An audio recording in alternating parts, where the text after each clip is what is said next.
Okay, so good morning, everyone. Thank you for joining Waste Treatment Technologies class today.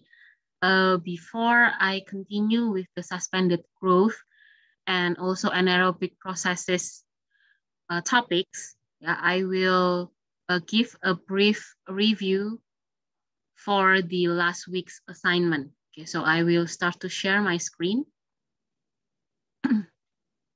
Okay, so as you can see here, there are two questions. So for the first question is, which of the following is a method of increasing the efficiency of the trickling filter in an effective and efficient way? There are four options here. So first is to add an additional 7 vertical feet of rock media. Second is to increase the rotational speed of the distributor arms.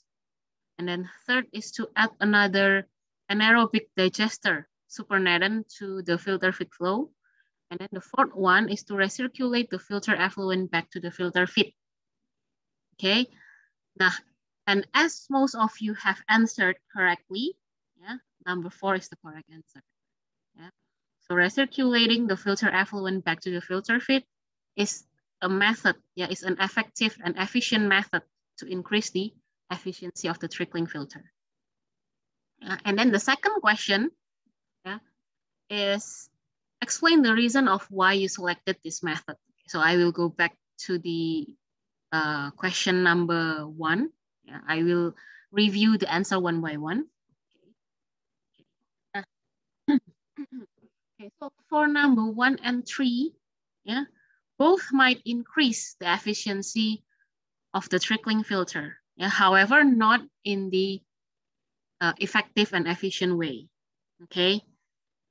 Okay, so for option number 1, the option number 1 may increase the investment cost. You can imagine when you have a 10 meter in diameter of trickling filter, and then you have to add another 2 meters height of rock media, because 7 vertical feet, it's equals, it equals to 2 meter, around 2 point something meter,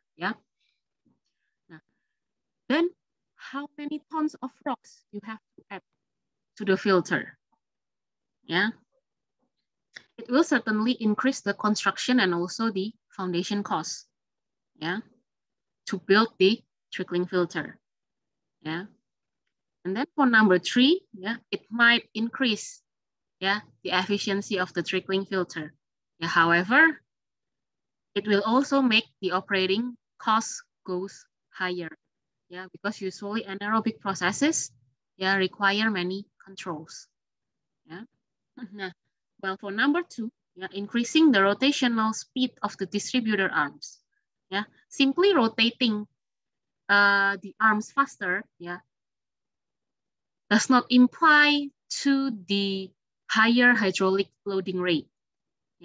So therefore, it would not cause a change, in the efficiency of the trickling filter. So the answer is number 4. Now, recirculating the trickling filter effluent back to the filter feed, will increase the efficiency in several ways. So there are 5 reasons, that I have collected, of why number 4, is the correct answer. Why number 4 is the efficient and effective method to increase the efficiency of the trickling filter. So first, recirculation increases the contact time, between the organic material in the wastewater and the microorganism in the filter. So recirculation allows, some of the BOD to be retreated.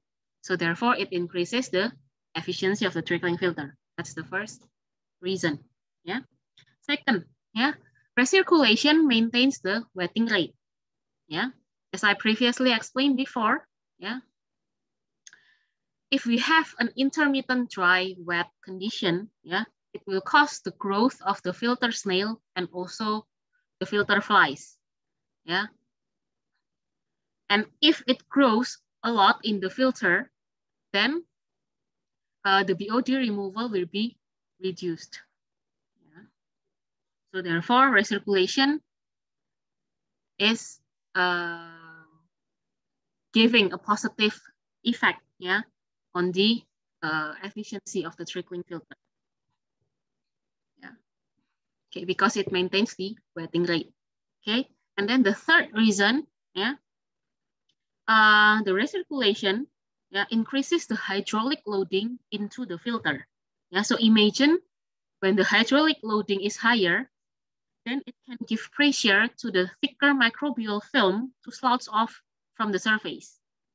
Yeah, so it will create a more uniform thickness in the filter, and it also prevents clogging. Yeah, this will certainly increase the efficiency of the trickling filter. Yeah, and then the fourth one, yeah, the recirculation will dilute the wastewater strength, yeah, and then the toxic pollutants in the influent, yeah. So therefore, it can maintain or even increase the efficiency of the trickling filter. Okay. Now, and then the last one, yeah, this is the most important reason, yeah. Recirculation helps to maintain a continuous flushing to the media, which increases the air ventilation within the media bed. Yeah. Since trickling filter is an aerobic process, yeah, so it requires air, yeah, for the BOD removal, yeah, for the microorganism to grow, yeah. So air ventilation is very much important, yeah, in this process. Okay. Okay, so that's 5 reasons of why number 4 is the correct answer. Yeah. Okay, maybe some of you question this, Miss, I answered it correctly. Yeah. But why my score is not as high as my friends? Yeah. Okay, maybe some of you only get 25, yeah, 30, 35, 40, and etc. Yeah. Why, Miss? Yeah. Nah, it depends on the comprehensiveness of your answer. Yeah, the more comprehensive your answer is, the higher your score is. Yeah, and the more it is directly related to the questions, yeah, the higher the score is. Okay, so it depends on those two. Yeah, because some of you indeed answer it in a very long sentences. Yeah, however, it does not really related to the question. Yeah, so I cannot give you high score for writing so much, right? Yeah. Okay, and maybe some of you also only answer 1 or 2 reason, yeah, out of 5. Yeah. So that's why I only gave you a portion of the score, not a full score. Yeah. So the more comprehensive your answer is, yeah, the higher your score will be. Okay. Okay. So I will go, yeah, to the today's topic. Yeah.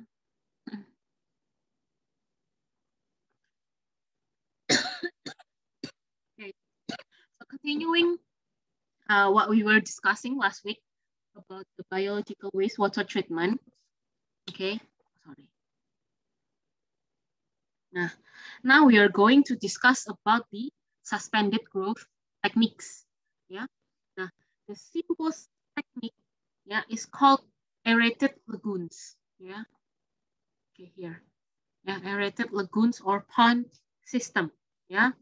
Where this pond is equipped with the artificial aeration to promote the biological oxidation of the wastewater. Yeah, so like this, the aeration. Yeah. Now, the system is a completely mixed mode, yeah, with no sludge recycle, yeah. So therefore, the contact time between the organic components inside the wastewater and the microorganism inside, yeah, the system, yeah, definitely depends on the hydraulic retention time, yeah. And because of that, yeah, the limited effluent quality, only a limited effluent quality is achieved. Yeah. Nah, the system is not suitable usually for the industrial wastewater. Yeah, it is usually only used to treat the municipal wastewater. Yeah. Okay. Now, in industries, we do want to control everything. Yeah, so that we can get an efficient and effective process. Yeah, and the company will want to have a more compact system as compared to the pond system. Yeah, as explained here in the slide. Yeah. Now, therefore, there is another system we call as an activated sludge, yeah, which is usually used in the industries. Yeah, we will watch the video first, yeah, on how the activated sludge work. Okay.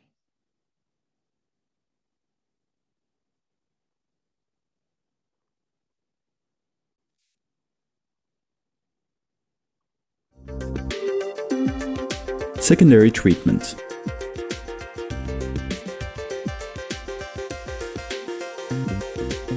Secondary treatment is the heart of the wastewater treatment process. Whereas the previous steps of treatment consisted in removing the suspended solids by settlement, this step of treatment consists in removing the major part of dissolved pollution, mainly BOD5 and ammonia. During the aeration phase, specific bacteria eat the dissolved organic matter and transform it into suspended solids. Other specific bacteria oxidize the ammonia into nitrates, then nitrates.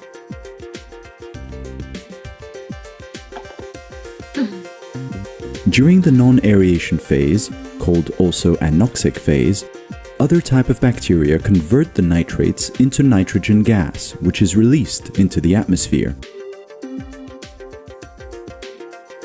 To ensure a good balance between food and bacteria, the bacteria settled in the clarifiers are continuously returned at the inlet of the tank. They are called return-activated sludge. The upstream part of the activated sludge tank is covered so that odorous air is trapped and extracted towards odor treatment units.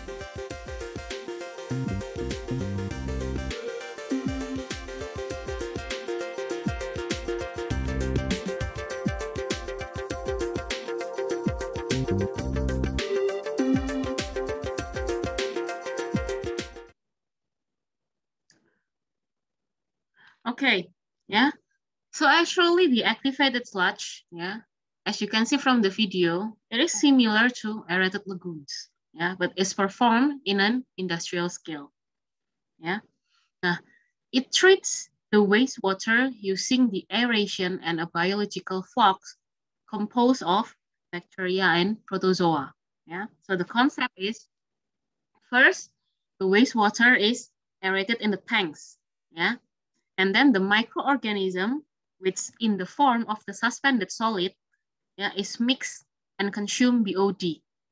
Yeah.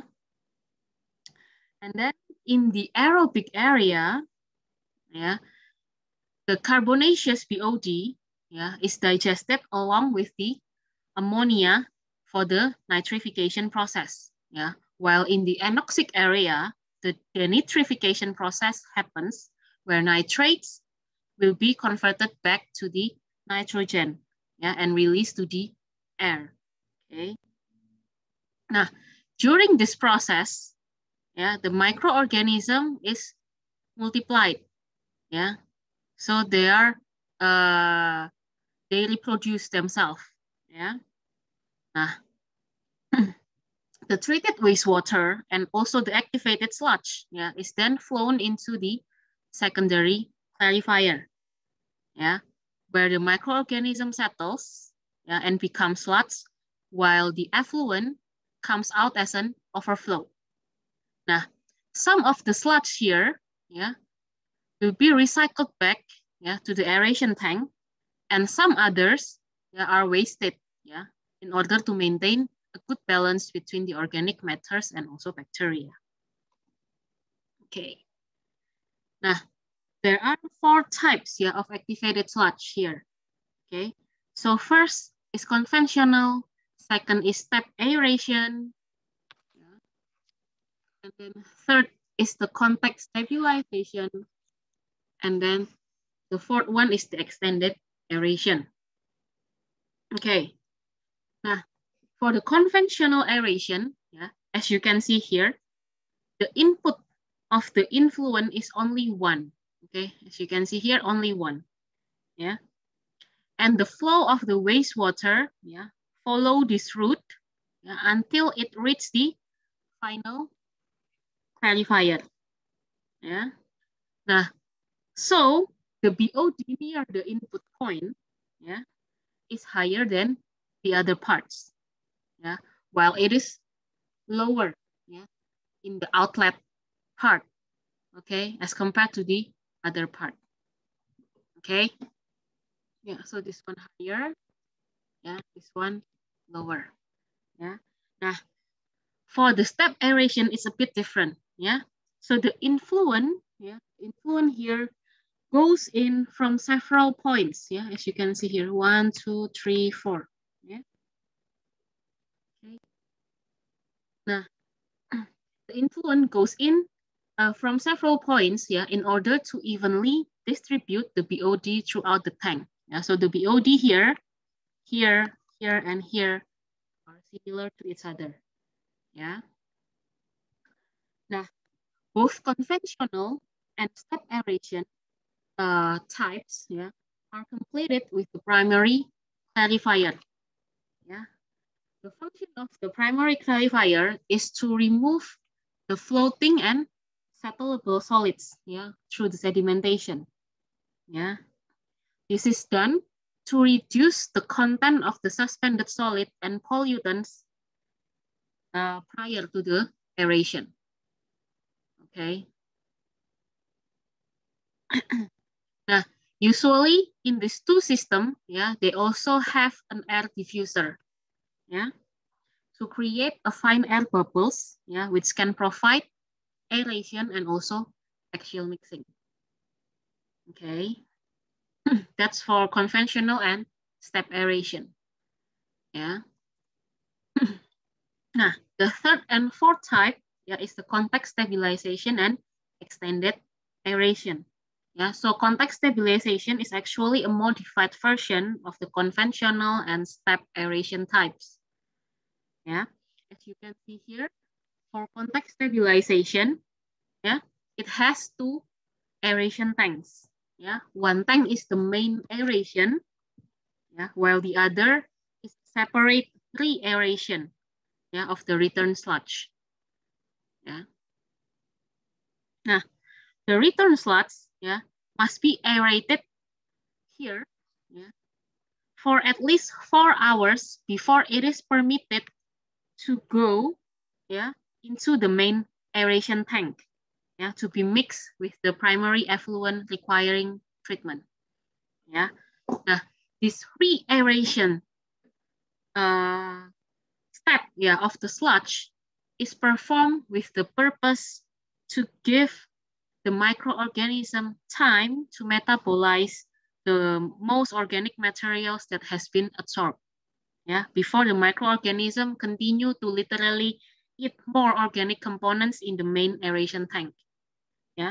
So the function of this re-aeration tank is like giving a downtime for the microorganism. In a simple way, it's just like after we eat lunch, we cannot directly eat again for dinner, right? We have to rest our stomach for several hours, before we can eat dinner. So it's something like that. So it's like we give the microorganism times, which here is 4 hours, for them to metabolize most of the organic components, before it eats more, in the main aeration tank. So that's the function of the re-aeration steps here.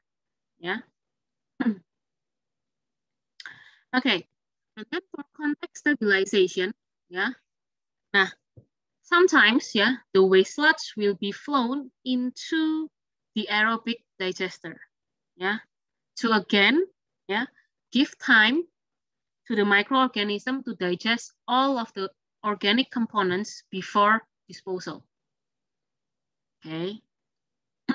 Nah, meanwhile, for the extended aeration, yeah, this technique, yeah, is commonly used for low BOD influent, yeah, and then the digestion takes 24 hours, yeah, to digest all of the organic components, yeah, in the wastewater, yeah, and the mode that they use is complete mixing and complete aeration, yeah. As this technique uses these complete modes, yeah, complete mixing and complete aeration, yeah, the advantage of this process is that it is stable, yeah, and it can accept variable loading. Okay, but again, we have another disadvantage, yeah, for extended aeration is that it requires a very long digestion time, and it also accepts only a low BOD concentration. Okay. Nah,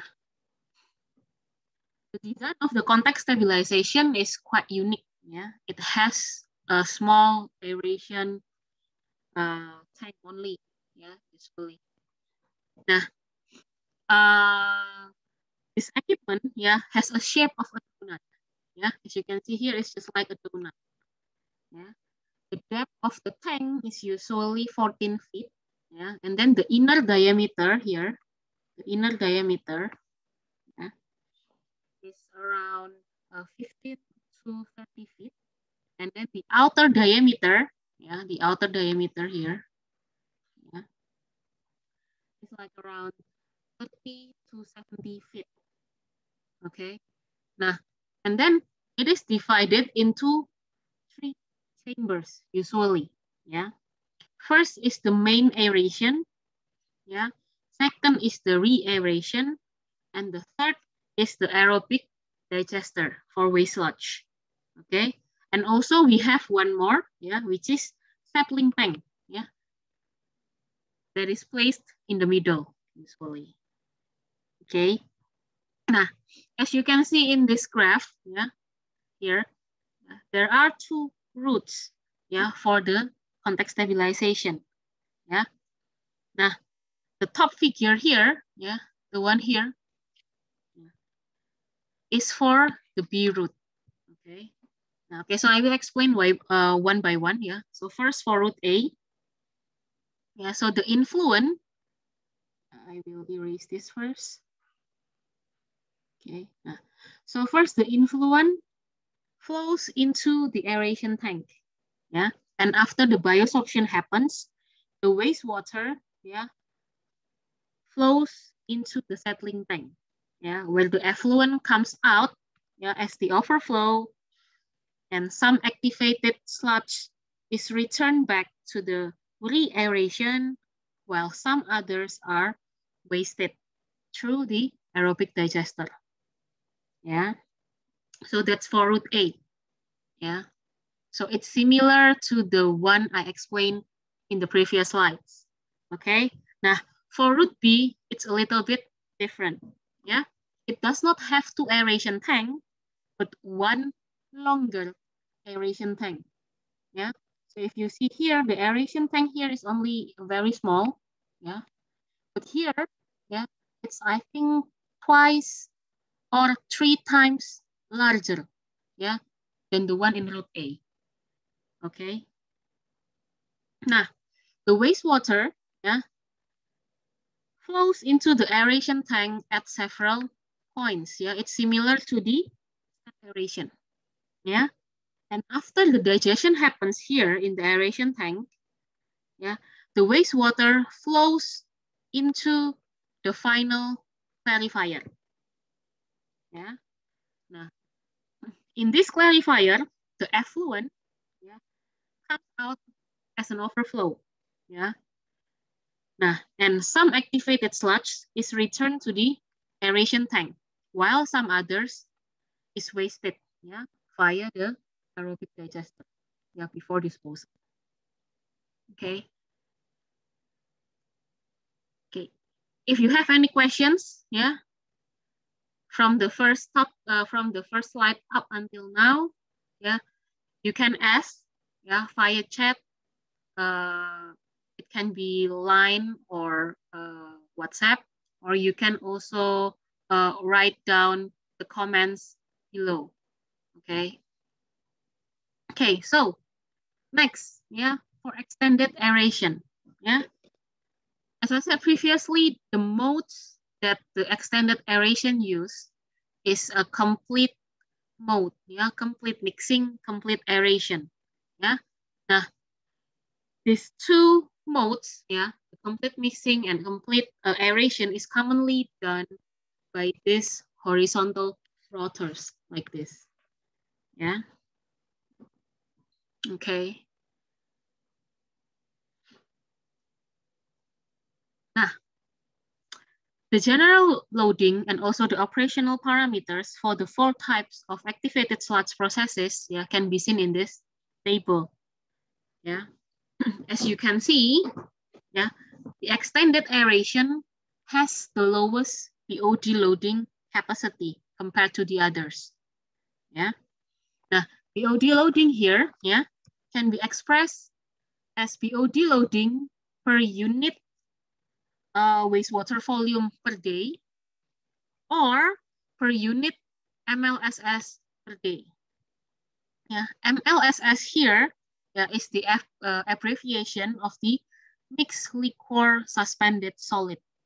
Yeah, mixed liquor suspended solids. Okay, and this MLSS refers to the amount of the microorganism. Okay.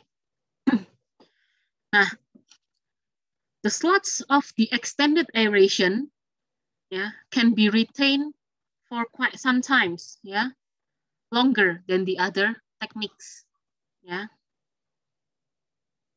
Okay, it is because the influence, yeah, of the extended aeration types, yeah, has only a low BOD loading. That's why it can be used for much longer than the other techniques, yeah. And as I mentioned previously, the extended aeration also requires, yeah, the longest aeration period, yeah. It takes more than 20 hours, yeah, to digest, yeah. I previously said it's 24 hours, right? So as compared to the other, it requires a longer, yeah, aeration period.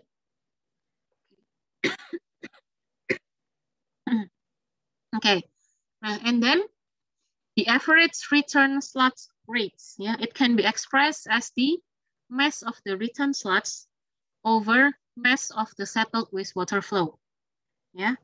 Nah, as you can see here, both slots from the contact stabilization and extended aeration techniques, yeah, can be returned 100%, while the others cannot, yeah.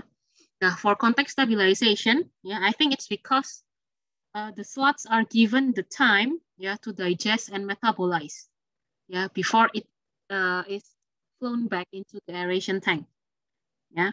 Well, for the extended aeration, yeah, it's due to the low BOD concentration, yeah. So that's why the slots can be returned 100% to the aeration tank, yeah.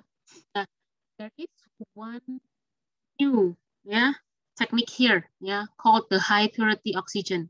Yeah, so it's actually a similar process to the conventional technique. Yeah, but they use high purity oxygen instead of the surrounding air for aeration. Yeah, now the use of the pure oxygen, yeah, can increase the capacity of the activated slots to digest BOD, as you can see from the BOD loading here. Yeah, and it also decrease the required aeration period. Yeah, you can see like it takes only 3 hours maximum, yeah, for the aeration as compared to the 5 hours step aeration, 6 hours of conventional and contact stabilization. So it is very fast, yeah, as compared to the other process. Okay. Okay. Nah, in order to design the activated sludge process, there are three important parameters. Yeah, so first is the solid retention time, or SRT. And then second is food to microorganism ratio, or usually we write it as F/M. And then the third one is the organic volumetric loading rate. Yeah. Okay. So SRT is actually the average time where the activated sludge solid are in the system. Yeah.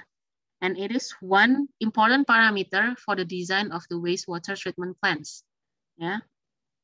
It's related to the growth rate of the microorganism and to the effluent concentrations. Yeah. Within the limits, okay, so the SRT has a limit. Yeah, later I will discuss it more. Yeah, so within the limits, a longer SRT results in a more efficient biodegradation.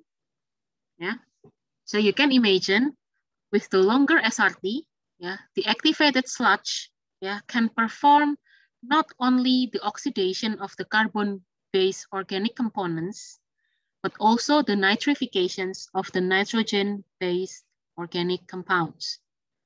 Yeah. So it's not only CBOD that we can remove, but also NBOD. Yeah, so that's why it can give a more efficient biodegradation. Okay. And then the longer SRT also improve the biomass particle size distributions. Yeah. Which results in a more efficient clarification or sedimentation later in the final clarifier. Yeah. Okay. Nah, with a more efficient biodegradation, yeah, that means we have an enhanced removal rate of many emerging contaminants. Yeah. Then longer SRT may result in the lower operating cost as well. Yeah, because we have an enhanced removal rate, yeah, of the contaminants. Okay. Now, and then how about the reactor size? Yeah, how does longer SRT affect the reactor size? Yeah. Now, as long as the activated sludge system, yeah, is equipped with the anoxic zone, yeah, which is very common. Usually, most of activated sludge process will have an anoxic zone inside. Yeah. Nah, then the reactor size require no significant change. Yeah. So as long as the activated sludge process system, yeah, is equipped with the anoxic zones, yeah, we do not have to change the reactor size. Yeah. Why? Yeah. Because when we have the anoxic zone inside the activated sludge, yeah, there is no excess sludge generated, yeah, during the operational period. Yeah, so therefore, we do not have to add volume, yeah, into the reactor. Okay, we do not have to create or design a larger reactor size. Okay, as long as we have the anoxic zone in the activated sludge process system. Okay. Okay. Nah, as I mentioned before, yeah, there is a rule of thumb for the SRT. Yeah, there is a limit, yeah, which is 20 to 30 days, yeah, with the MLSS value less than 5,000 milligram per liter, yeah. Why the SRT is limited to 20 to 30 days only, yeah? Nah, imagine, yeah, if the SRT is very much shorter than the cell regeneration time. That means the biological flux will be washed out faster before it can form a new cells. Yeah, before it can regenerate. Okay. And this will require us to add more biomass into the system. Yeah. Meanwhile, if it's higher, it may cause the clarifier failure. Yeah, due to the excessive sludge. Okay. Now, this is also why, yeah, we require some activated sludge to be wasted. Yeah. Okay. And then the second parameter, yeah, which is important in designing the activated sludge, yeah, is the food to microorganism ratio. Yeah, we know that microorganism can effectively break down organic matter when present in the right proportion. Yeah, therefore, to maintain the efficiency, yeah, of the activated sludge, yeah, the ratio of food, yeah, per mass of the microorganism must be held stable. Yeah, usually in the range of 0.15 to 0.5 gram BOD over gram VSS per day. Okay. Now, the last parameter would be the organic volumetric loading rate, yeah, or we can say it's the amount of the BOD loading that comes into the system per day. Yeah, it is closely intercorrelated with the F per M. Yeah, when you have a higher BOD loading, yeah, so a lot of F, yeah, without increasing the amount of microorganism, so the M value here stays the same, yeah, it will lead to a higher F per M value, yeah, and this may cause the microorganism to form a filamentous microorganism, yeah, and this filamentous microorganism usually cannot settle down, yeah, but instead it floats, yeah, jadi mengambang, okay, making it more difficult to remove, yeah, from the wastewater. Okay. Therefore, yeah, to maintain the process performance and stability, yeah, the design SRT usually must be 2 to 20 times higher than SRTM. Yeah, SRTM here stands for the minimum residence time, where cells are washed out faster than they can reproduce. Yeah, and don't forget the previous rule of thumbs. It should be within 20 to 30 days with the specific MLSS. Yeah, and also we have to pay attention, yeah, to the efficiency of the second or final clarifier. Yeah, because by ensuring this efficiency high, yeah, we can also ensure the amount of slots returned to the aerator tank. Okay. Now, failing in implementing these factors, yeah, we may have a very thin recycled sludge, yeah, in the activated sludge system. Okay, and if that's so, yeah, then the concentration of the microorganism in the aeration tank will go down. Yeah, and of course, the higher F over M ratio, yeah, will be higher. Yeah. Okay. Now, without the optimum F per M ratio, yeah, we may have a reduced BOD removal efficiency as well. Yeah. And another thing, as I previously said, yeah, the microorganism may form filaments, yeah, which cannot be settled down later in the final qualifier, yeah. And this phenomenon, usually we call it as the bulking sludge, yeah. So this is the picture of a bulking sludge, yeah. Okay, and this is the filamentous microorganism. Yeah. Okay, so any questions for this part? Okay, if you have any questions, yeah, you may chat me, you may drop me a message via WhatsApp or Line, or you can write in the comment sections below. Okay. Okay. So I will continue with the anaerobic processes. Yeah.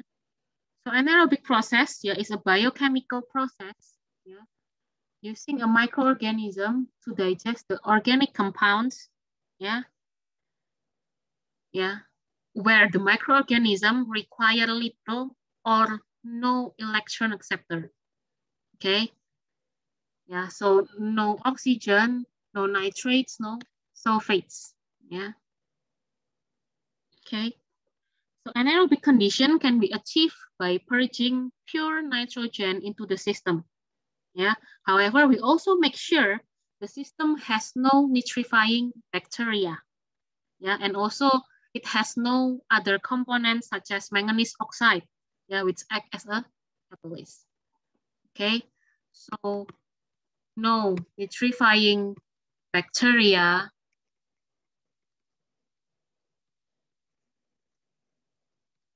and also no manganese oxide. Yeah. Okay.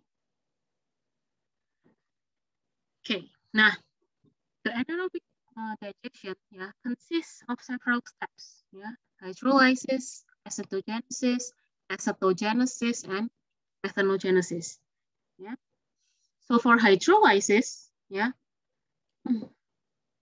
this reaction is where the complex components such as carbohydrates, proteins, and fats, yeah, are degraded into a simpler components. Yeah, for example, sugars, amino acids, and fatty acids.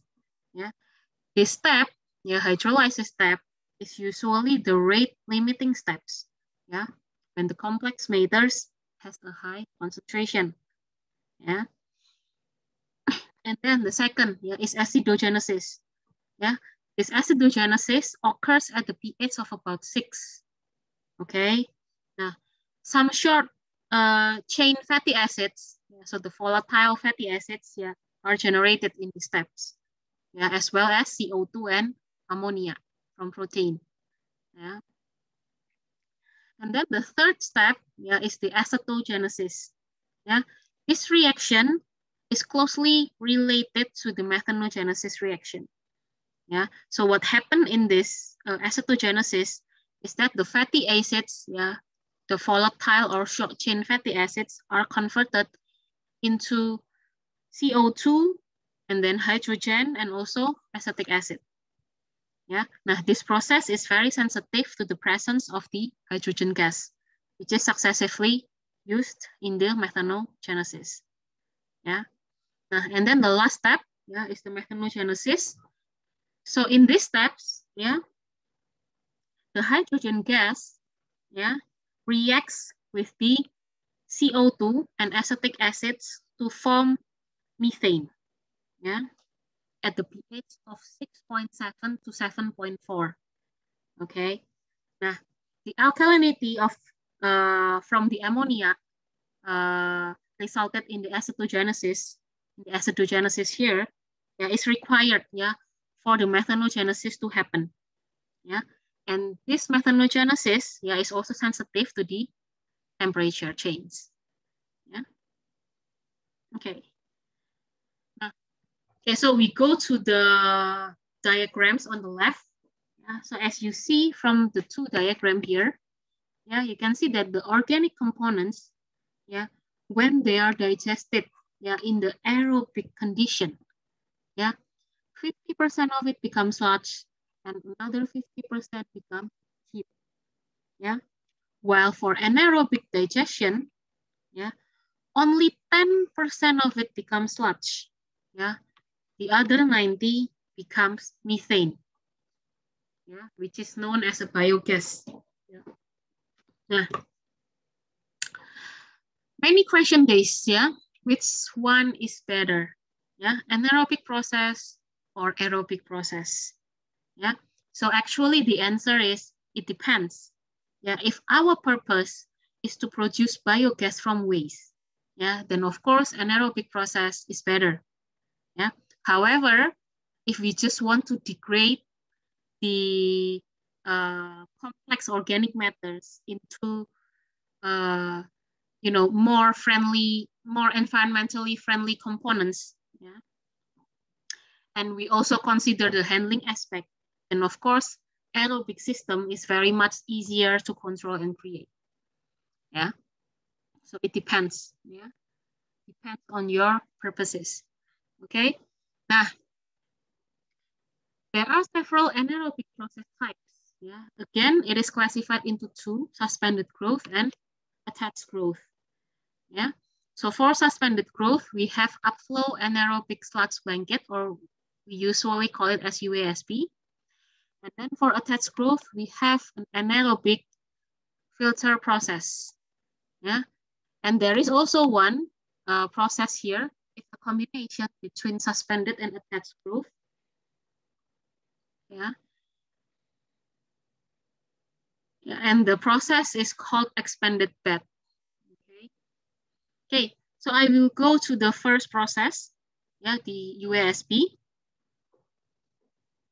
Okay. Now this is the concept. Yeah. So first we have a sludge bed or a sludge blanket here. Yeah, suspended on the bottom of the tank. Yeah. The sludge bed or the sludge blanket here, yeah, consists of the biomass granules, yeah, or biomass aggregates. Yeah. Okay. Now, then the influent, yeah, comes in from the bottom of the tank. Yeah. And then it will fluidize granules. Yeah. Now, the contact between the anaerobic microorganism, which is in the form of the granules, and the organic components in the wastewater influence, yeah, happens during the fluidization. Yeah. And then after that, the biogas will be produced. Yeah. So this is the biogas. Now, the biogas will then captured by the gas cap. Yeah. Okay. And then there is also baffles here and here. Yeah. This is installed to entrap or hinder the granules to come out from the tank. Yeah. And then the liquid effluent will come out as an overflow. Yeah. Nah, the granules must be big enough in size. Yeah. So usually the size will be ranges from 1 to 3 millimeters in diameter. And it also must be heavy, yeah, so that they will settle down and remain in the reactor during the process. Okay. Now, the parameters affecting the performance of the UASB, yeah, there are 4 here. Yeah. So first is the influent flow distributor. Yeah. So the flow must be distributed evenly throughout the surface of the blanket. Yeah. So you can imagine if the influent is only in this part, yeah, it's not distributed evenly. Yeah. So only the bed, yeah, or only the blanket here that will be fluidized. Yeah. However, if it's evenly distributed, yeah, then all part of the blanket will be fluidized. Yeah, and the contact surface will be larger. Yeah. So that's why usually for influent, yeah, they will not only install a pipe like this, but they will also install a heater. Yeah. So there will be like this.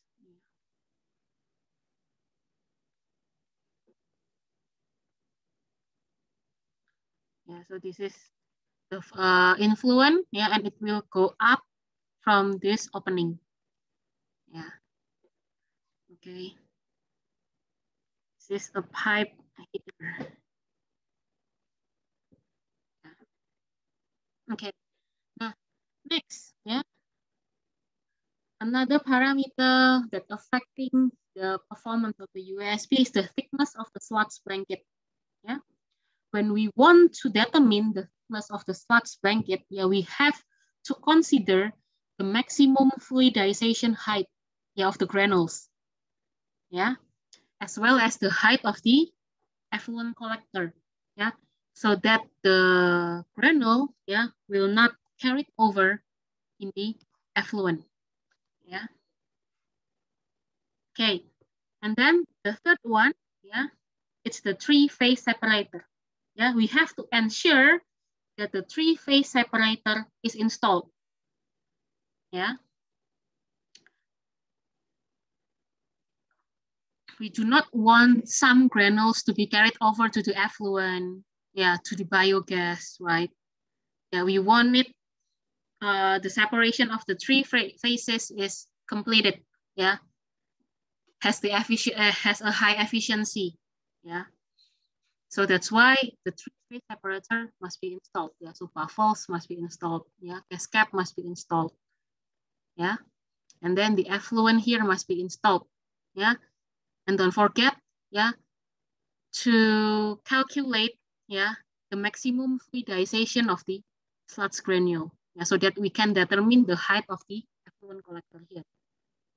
Yeah, and then number 4, yeah, is the height of the effluent collector. Yeah, so it's related to number 2. Yeah, it must be high enough so that there will be no sludge granule that will carry it over in the liquid effluent. Okay. Okay. So for the second process, yeah, the attached type, yeah, the attached growth type. Okay, the upward anaerobic filter. Yeah, so it's similar to trickling filter. Yeah, it is similar to trickling filter, where biomass is attached on the rocks or synthetic media surface. Yeah. Now, so the principle here, yeah, the feed, yeah, flows in from the bottom. Yeah,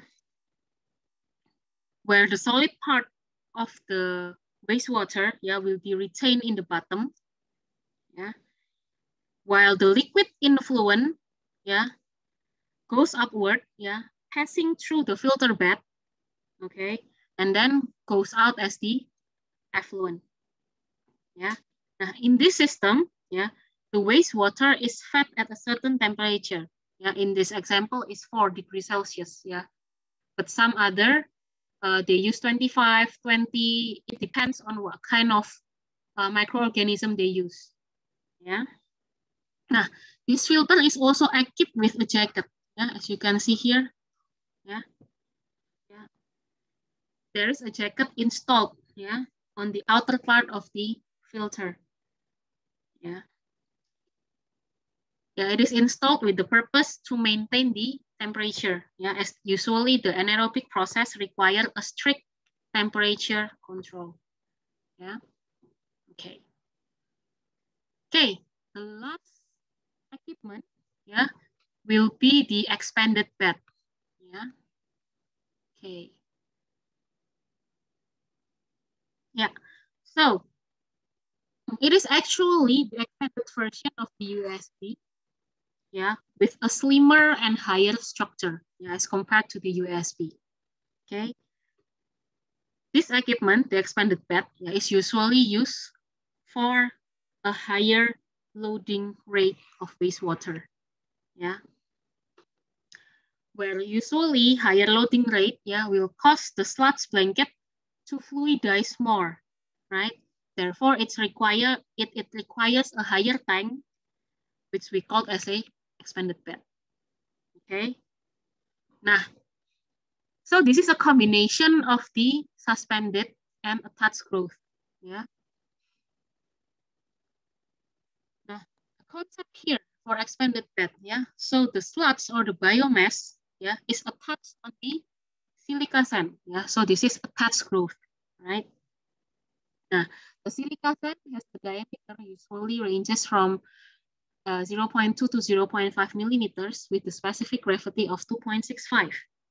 Yeah, and this silica sand, yeah, will be suspended, yeah, on the bottom part of the tank. Yeah, so this is the suspended growth. Yeah.